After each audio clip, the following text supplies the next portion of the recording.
We are following two breaking stories right now. First, 5 people were shot in downtown Seattle around 7 o'clock tonight.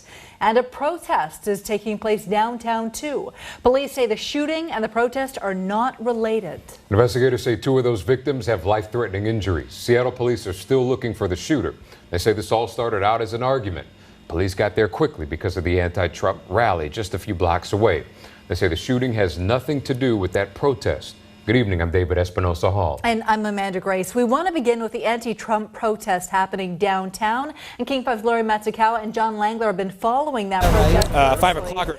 Lori, where are the protesters right now? Go Mariners, baby, go Mariners! Protest in support of the Mariners, evidently, and against. Oh, good. Not my president! Protesters now. Not my president! Tell us, please. Not my president! Not my president! Not my president! Not my president!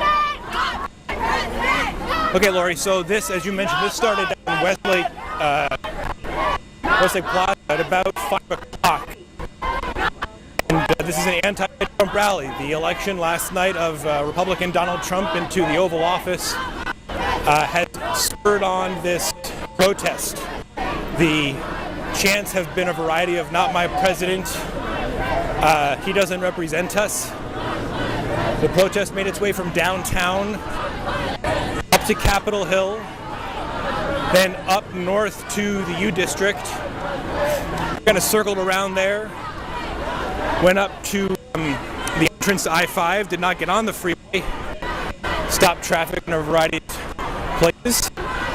Now, dogs, baby, we are wandering up to the quad here at the university.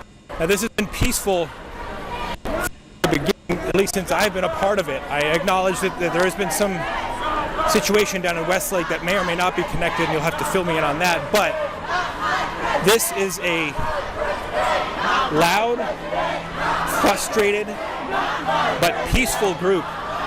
A lot of them students. As we marched through the frat row, through the campus, through the U District, University District, we saw students coming out of dorms, out of frat houses, out of sororities, joining the protest as it wove its way through the neighborhood. And now we have found our way up to the campus proper, and we're about to get up to the quad here as the crowd continues to chant "not my president." And as we've been saying all along as we were feeding this live online, it's again worth pointing out the peaceful nature of this. We've seen so many protests almost annually, really, during May Day that end up descending into something that is unpleasant.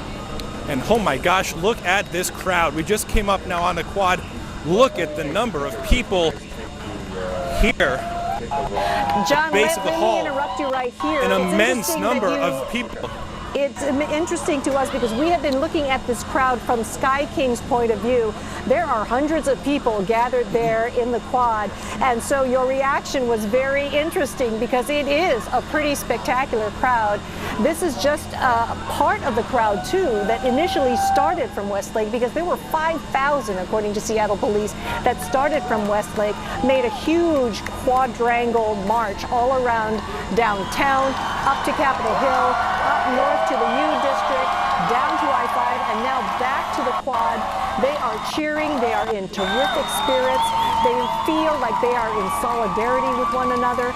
And we noticed over the last hour and a half that motorists who were stopped to let these protesters go by were honking their horns in solidarity. They were very encouraging to the protesters. So motorists, protesters, all feeling a sense of community, a sense of purpose, a need to get together and be peacefully protesting and expressing themselves together like this tonight. Seattle police letting things happen organically, not getting in the way, just making sure that they didn't get onto Interstate 5, but otherwise an amazing show of solidarity by a predominantly young, diverse crowd of people who are chanting things like "not my president," racist, sexist, doesn't represent us, and Black Lives Matter. So a very very interesting group, very energized, and they've been doing this for, like you said, John, several hours. Yeah, we're in Red Square right now, next to the libraries, and well, we're surrounded by Red Square. I think they're gesturing, they're holding up peace signs. Holding up peace signs, 2 fingers up in the air. I'm not entirely sure who they're cheering for. I'm not sure if they're pointing at the news helicopter, quite honestly, but that is possible. But yeah, this has been peaceful, and this is students, a lot of students. We're gonna walk a little bit over this way. But yeah, when I came up the stairs to see Red Square filled like this, it was pretty remarkable. This all taking place.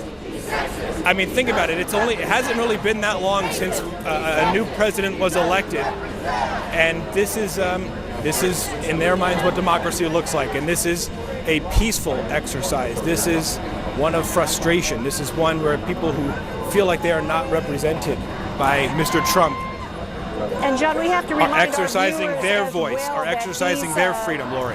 That's right. We have to remind our viewers that these protests are happening all across the country, not just here in Seattle, but also in Oakland, California, in New York, in Portland, and in Boston. At one point, Boston had 10,000 protesters on the streets. So there are demonstrations like this happening all across the country. Pretty spontaneously organized, if you will. People just wishing to express their opinions about how they feel about the election results, and being with others who are feeling the same things they are.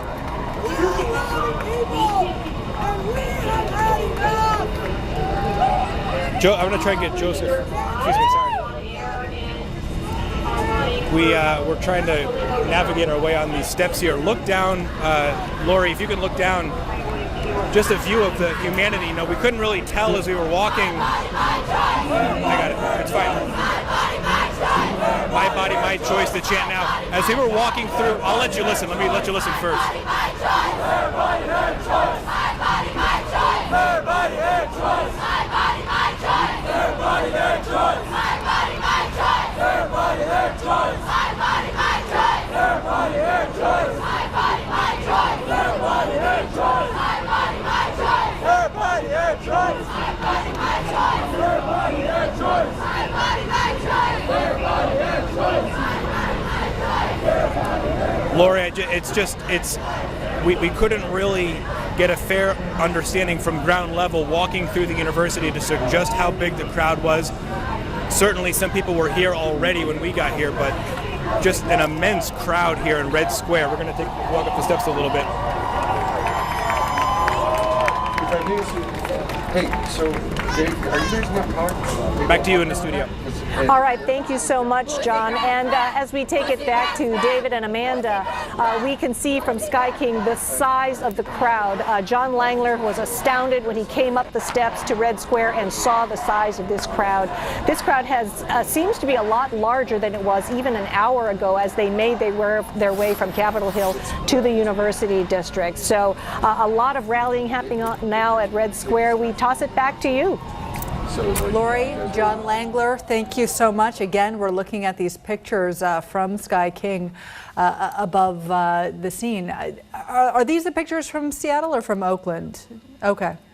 Okay, so we're continuing to look at the pictures from Seattle. This is this crowd, which was estimated at about 5,000 at one point, that began to gather at Westlake Plaza and then marched all the way to the UW, where right now they're rallying at the Quad.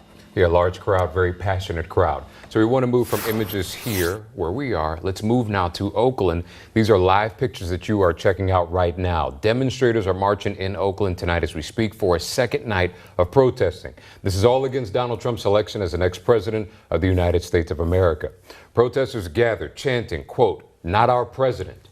One protester was cited and a small number of protesters were arrested on suspicion of vandalism and disobedience. We're also following a shooting in downtown Seattle. 5 people were shot tonight. We've also learned that 2 of them have life-threatening injuries.